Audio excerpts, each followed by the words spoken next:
करने जा रहे हैं आर एनवायरनमेंट के most repeated previous year questions, जो कि इस साल के मिड टर्म के एग्जाम में प्रीबोर्ड 1 और 2 में भी देखा गया है, मतलब बोर्ड में आने के चांसेस बहुत ज्यादा है। तो आइए एक एक करके सारे प्रीवियस ईयर क्वेश्चंस को सॉल्व करते हैं। तो पहला क्वेश्चन जो है वो वेस्ट के ऊपर आया है, एंड वेस्ट के ऊपर तो यहाँ से एक क्वेश्चन तो आना ही आना है। ठीक है बेटा, define the term biodegradable waste. क्या होता है बायोडिग्रेडेबल वेस्ट बेटा? ऐसे वेस्ट जिनको माइक्रोऑर्गेनिज्म ब्रेक कर सके, ऐसे वेस्ट जिनको माइक्रोऑर्गेनिज्म ब्रेक कर सके उसे बोलते हैं बायोडिग्रेडेबल वेस्ट। अब यहाँ से हमें सिलेक्ट करना है कि कौन से बायोडिग्रेडेबल है। तो बेटा इंसेक्टिसाइड और प्लास्टिक जो है ये दोनों के दोनों नॉन बायोडिग्रेडेबल है, इनको माइक्रोऑर्गेनिज्म ब्रेक नहीं कर सकती। क्लियर हो गया बेटा?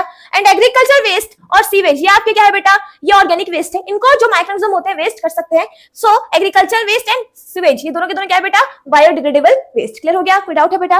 अगला क्वेश्चन देखते हैं, why are bacteria and fungi called decomposers? Because ये ऐसे माइक्रोऑर्गेनिज्म है, इनके पास ऐसे एंजाइम्स होते हैं, ये क्या कर सकते हैं एंजाइम्स की हेल्प से? जितने भी डेड प्लांट्स होते हैं, जितने भी ऑर्गेनिक वेस्ट होते हैं, इनको ब्रेक इजीली कर सकते हैं। समझ आया? ब्रेक कर सकते हैं। अगर ब्रेक कर दिया तो क्या होगा इससे? इससे फायदा यह है कि कचरा साफ हो जाएगा, ठीक है, और साथ में जो मिट्टी की फर्टिलिटी है वो इंक्रीज हो जाएगी। कैसे? क्योंकि जब ये ब्रेक करेंगे ना प्लांट को, डेड प्लांट्स को, तो जो न्यूट्रिशंस है वो मिट्टी में वापस जाएगा। समझ आया बेटा?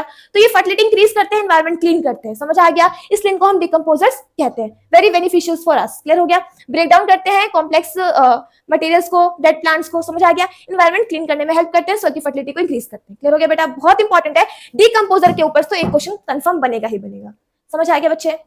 नेक्स्ट क्वेश्चन देखो बेटा, What are decomposers? Leads to, देखो बेटा फिर से डिकम्पोजर के ऊपर तो क्वेश्चन आना ही आना है, गारंटेड है ये बेटा, गारंटेड है कि डिकम्पोजर के ऊपर क्वेश्चन आना ही आना है। समझ आ गया? डिकम्पोजर्स क्या होते हैं? ऐसे माइक्रोऑर्गेनिज्म जो क्या कर सकते हैं? डेड प्लांट्स को, सब्सटेंसेस को सिंपलर में ब्रेक कर सकते हैं। क्लियर हो गया बेटा? नेक्स्ट क्वेश्चन क्या है, इसके कॉन्सिक्वेंस क्या है? अगर ये नहीं होंगे तो क्या होगा बेटा? अगर इकोसिस्टम में डिकम्पोजर्स नहीं होंगे तो बहुत दिक्कत हो जाएगी, बहुत ज्यादा कचरा फैलता जाएगा, क्लीनिंग नहीं हो पाएगा, सॉइल की फर्टिलिटी नहीं होगी, सॉइल फर्टाइल नहीं होगा तो प्लांट्स भी ग्रो नहीं कर पाएंगे। समझ आ गया बेटा? बहुत इंपॉर्टेंट है, बहुत इंपॉर्टेंट है। क्लियर हो गया? आगे देखो बेटा, explain the phenomena of ozone depletion. Very important question. Ozone के ऊपर तो इस साल के मिड टर्म में भी क्वेश्चन आया था और प्रीबोर्ड 1 और 2 में भी आया था। आपको पता है बेटा ये अर्थ है, क्या ये अर्थ के बाद क्या होता है बेटा? ओजोन लेयर बना हुआ है। क्या बना है? ओजोन की लेयर बनी है। ये जो ओजोन की लेयर है ये यूवी रेस को आने से रोकती है। समझ आ गया? लेकिन हम जो ह्यूमंस है, हम जो ऑर्गेनिजम्स है, हम इतनी सारी चीजें यूज करते हैं ना, इतनी सारी चीजें कि उनसे बहुत सारे केमिकल रिलीज होती है, जैसे क्लोरोफ्लोरोकार्बन गैस। ठीक है बेटा? जैसे क्लोरोफ्लोरोकार्बन गैस, समझ आया? हेलोन्स हो गया, कार्बन टेट्राक्लोराइड हो गया, ये तीनों जो ऐसे केमिकल और ऐसे गैसेस है ना, जब ये ऊपर जाते हैं तो ऊपर जाने के बाद क्या करते हैं? इस ओजोन लेयर को बेटा इनमें छेद कर देते हैं। इनमें क्या करते हैं बेटा? ओजोन लेयर में छेद कर देते हैं। अगर ओजोन लेयर में छेद हो गया, ओजोन लेयर पतला हो गया तो क्या होगा बेटा? यूवी रेस अंदर आ जाएंगे, और अगर ये अंदर आ गए तो इससे क्या होगा बेटा? हमें स्किन कैंसर होगा, हमारी क्रॉप्स खराब हो जाएंगे, हमारी बिल्डिंग खराब हो जाएगी, मतलब दिक्कत हमें ही होना है। क्लियर हो गया बेटा? क्वेश्चन का समझ आ गया? बहुत इंपॉर्टेंट क्वेश्चन था, एग्जाम में बहुत ज्यादा आता है। कोई डाउट है बेटा? अब देखो नेक्स्ट टॉपिक पे आते हैं, नेक्स्ट क्वेश्चन पे आते हैं, by the flow of energy. बेटा ये जो क्वेश्चन है बहुत ज्यादा इंपॉर्टेंट क्वेश्चन है, इतना इंपॉर्टेंट है कि इसके आने के चांस बहुत बहुत ज्यादा है। सीबीएसई पीवाईक्यू में भी आया हुआ था ये क्वेश्चन कि जो फ्लो ऑफ एनर्जी होता है यूनिडायरेक्शनल ही क्यों होता है? मान लो ये जो प्लांट है, क्या है प्लांट, ये क्या करते हैं? सन से सोलर एनर्जी लेते हैं, ठीक है, और सोलर एनर्जी की हेल्प से फोटोसिंथेसिस करते हैं और अपना फूड प्रिपेयर करते हैं। समझ आ गया? फिर प्लांट को कोई और खाता है, प्राइमरी कंज्यूमर खाता है। तो यहाँ पे क्या है? एनर्जी जो है पहले सन से प्लांट को मिली, प्लांट से प्राइमरी को मिली, है ना?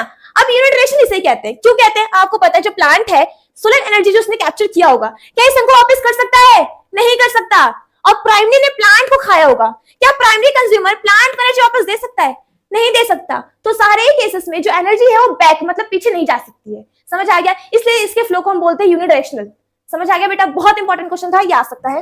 कैन नॉट रिवर्ट बैक, ठीक है, move from producer to only consumers, top consumer तक जाते रहते, पीछे नहीं आते। क्लियर हो गया बेटा?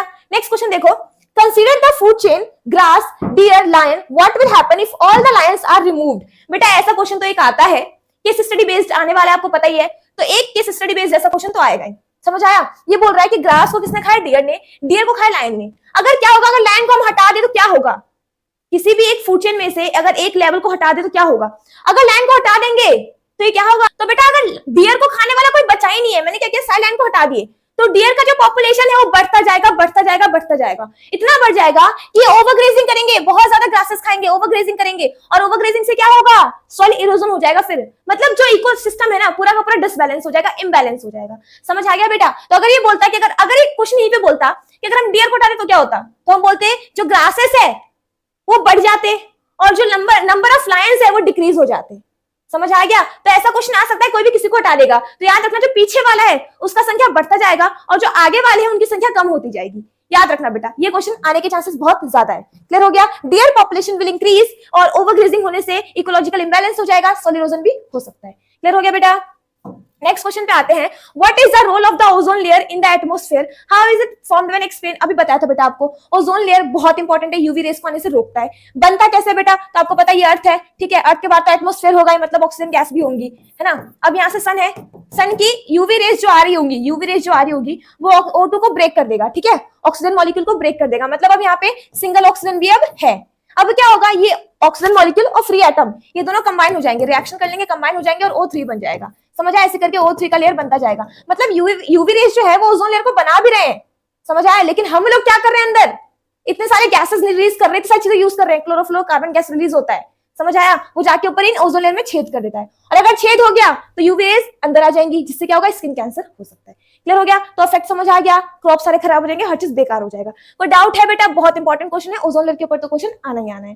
तो अगर आपको सारे क्वेश्चन समझ आ गए, इंपॉर्टेंट थे, बहुत अच्छे थे, रिटन प्रैक्टिस प्लीज कर लो, क्योंकि ये सीबीएसई से उठाए गए PYQs है। क्लियर हो गया बेटा? कोई डाउट है? आगे मिलते हैं नेक्स्ट वीडियो में अब।